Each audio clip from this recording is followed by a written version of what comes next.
సంఘటన జరిగినప్పుడు అధికారుల ఆత్మస్థైర్యం దెబ్బతిన్నట్టుగా మాట్లాడింది. ఆ అంశం మీద కూడా మీరు జన్వాడ ఏదో ఇష్యూ వచ్చినప్పుడు రాష్ట్రంలో హైదరాబాద్ కేంద్రంగా శాంతి భద్రతలకు సంబంధించిన అంశం లోపల ఎప్పుడప్పుడు కఠినంగా గట్టిగా వ్యవహరించాల్సి వస్తుంది. జరిగిన సంఘటన గురించి ముఖ్యమంత్రి గారు స్పష్టంగా శాసనసభలో చెప్పారు. చెప్పిన తర్వాత కూడా బండి సంజయ్ గారు అట్లా మాట్లాడుతున్నారు అంటే వారి విజ్ఞత, వారికి ఉన్నటువంటి వివేకం. నేను ఈ అంశం మీద ఎక్కువ వారి అభిప్రాయాన్ని వాళ్ళు చెప్పుకునేటువంటి పరిస్థితి ఉంది కాబట్టి గవర్నమెంటు, ప్రజలు, ప్రజానికం ఏమనుకుంటారు అనేటువంటి మాటని స్పష్టంగా చెప్పాను. ఇక నేను ఇంతకుముందు అన్నాడు కేంద్ర మంత్రిగా ఉన్నప్పుడు వారు గౌరవనీయులు, వారు మరొక్కసారి నేను విజ్ఞప్తి చేస్తా ఉన్నా, ఆ కుటుంబాన్ని కూడా పరామర్శ చేసి రమ్మని కోరుతా ఉన్నా.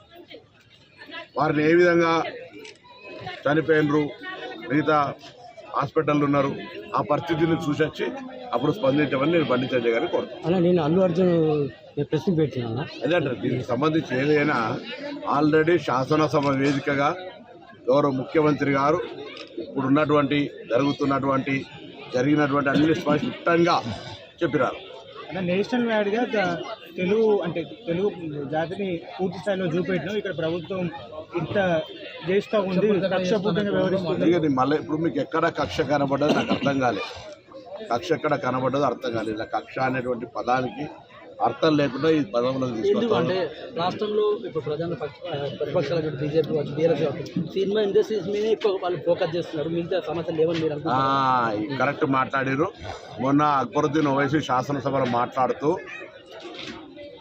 ఏసీబీ కేసుకు సంబంధించి శాసనసభలో చర్చ చేయాలంటారు.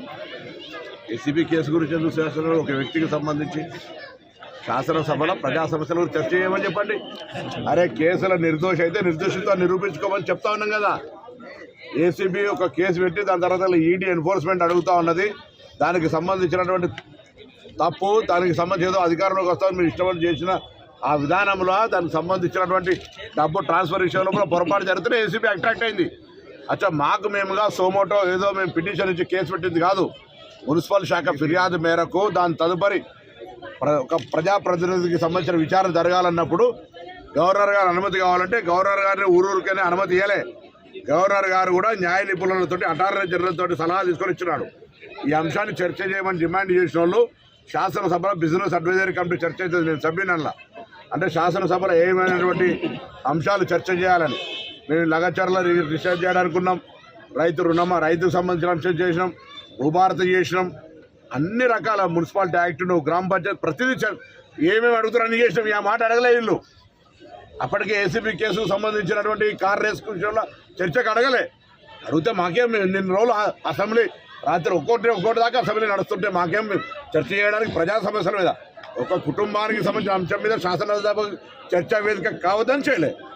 హిట్ టీవీ యాప్ ని డౌన్లోడ్ చేసుకోండి. ఇందులో short news, live news, entertainment movies అన్ని అవైలబుల్ గా ఉన్నాయి. Please download hit TV app. Hit TV app ని ఫ్రీగా డౌన్లోడ్ చేసుకోండి.